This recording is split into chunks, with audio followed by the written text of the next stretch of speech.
Hello there guys, and welcome to another one of my reviews. Today we're discussing the BMW i3, the latest generation. What has been improved on the latest i3, which has been launched back in 2014, is the battery. Once again, BMW decided to improve the battery life of its electric vehicles and plug-in hybrid vehicles, because at the moment BMW only has one pure electric car, and that's the i3. And they decided to go about it a different way than most traditional car makers do. Instead of simply improving the battery size, they decided to invest in research and create technologies that would allow them to stock more energy in a battery of the same size. So basically, ever since the i3 was launched, there were three different versions of it. The first one used a 60 ampere hour 60 ampere hour battery, which stored energy. Okay, so then came the 94 ampere battery, which was launched about a year and something like that ago, and now we have the 120 amps battery, which increases the range even more. So if the original BMW i3 allowed you to travel 80 to 100 miles on a charge, the second one came with a bit more, and then this third one is claimed to have a range of 260 kilometers with one battery charge. What that means is you get to cover more ground, but the battery size remains the same and fits under the car. So that's important for BMW, and it's going to be extremely important for other manufacturers as well, as they try to launch more and more cars in different body shapes and sizes. Because if you have a compact battery, you can fit it in a wider variety of cars, and that allows you to offer a wider range of models for every taste. So how good is the new battery? Well, BMW claims 260 kilometers, which translates into about 150 miles. On my test, I noticed two different kinds of consumption. Now, I should point out that during my time with the car, the area where I live was hit by a crazy winter storm, which brought along the worst freezing rain I've ever seen. And this was no 2-hour freezing rain manifest. It was a 3-day long freezing rain, and it simply didn't stop. So that of course affected the range of the car. It's not just the temperatures outside that affected the battery, but the environment where I drove it. So for example, I had to drive through a lot of slush. I had to keep the heating on, I had to keep the wipers on, I had to keep the headlights on at all time, and all of that piles up. So what I'm going to tell you is like the result for a worst case scenario type of thing. So in my first day with the car in Eco Pro mode, I got about 180 kilometers of range, which is basically 110 miles.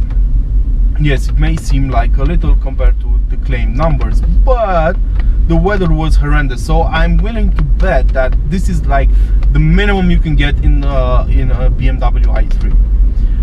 The best you can get, I mean, across the days the weather let up, and during my final day with the car, I got to drive it in comfort mode just to see how far you could go.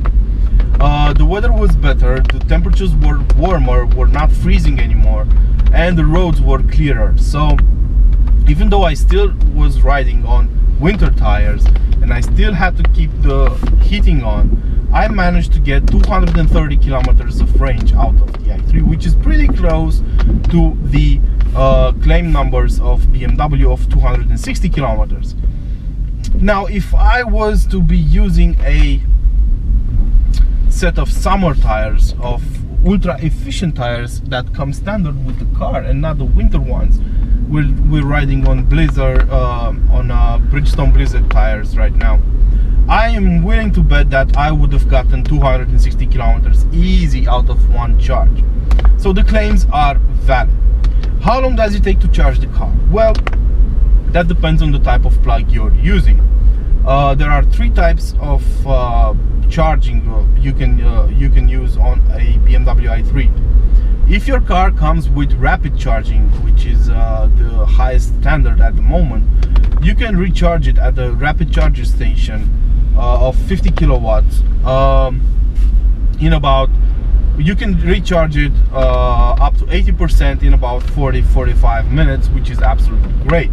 As a matter of fact, I charged it for 10 minutes one day at this type of 50 kilowatt direct current charging station one day. So in 10 minutes I got about 50 kilometers of range, which is actually decent, considering that you'll probably be using this car around town and you won't have to cover that much ground daily anyway. Using a type 2 charger, which is a 22 kilowatt charger, you would spend about 4 to 5 hours to fully charge the car. You'd get up to 80% in about 2 hours. And if you're to use household charge, it depends on where you live. If it's a 110 volt system like they use in the US and in Japan and so on, it would be upwards of 10 hours. If you're using a 220 volt charge that's mostly found in Europe, you would have to spend at least 8 hours next to the car to charge it up. So yeah, the numbers vary a lot, but I'm willing to bet that if you're gonna get this car, you're most likely going to use a type 2 charger or a fast charger, and that's gonna solve your problem easily if you keep in mind just how much range you have and you don't deplete the battery completely. According to BMW, the battery can't be depleted, so the overall size of it in the new model, leaving the energy density behind and just using the good old kilowatt measuring system, it has a 42.2 battery, 42.2 kilowatt battery. You can't use it all. You can use about 38 kilowatts in total, and it is an improvement over the previous two models. As for the driving, I'm guessing you also read a couple of other reviews and everyone's saying the same thing. It's a great car to drive. The instant torque hits you in the back. Even though it only has 170 horsepower, that's enough because it's a light car, even though it's electric and has a lot of batteries on board. So you're probably going to be having a lot of fun in it. It tips the scale at about 1.3 tons.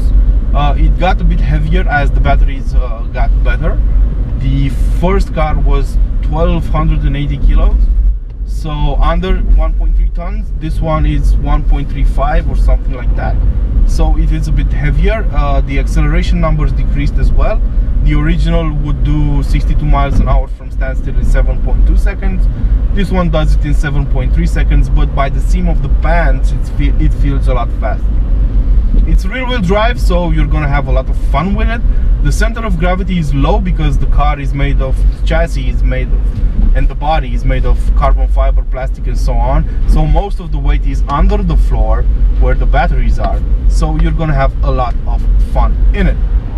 As for the bad sides, the suspension is rather hard. You can't get adaptive dampers on it. So the best you can do is just put it in comfort mode, which is the standard driving mode, and just go for a drive. You also get Eco Pro and Eco Pro Plus. In Eco Pro, the acceleration dims down a bit, the regenerative braking is harsher, and the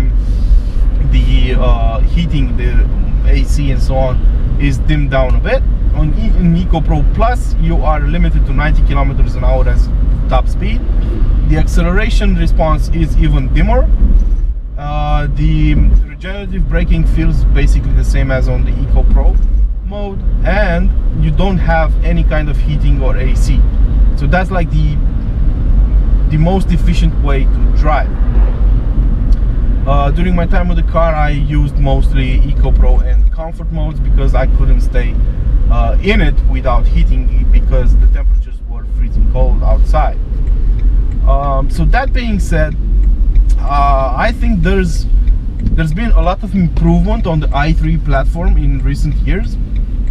It certainly has grown a lot in my eyes. It still looks a bit peculiar, and the door openings are weird because the rear ones open the other way around. They're suicide doors for some reason.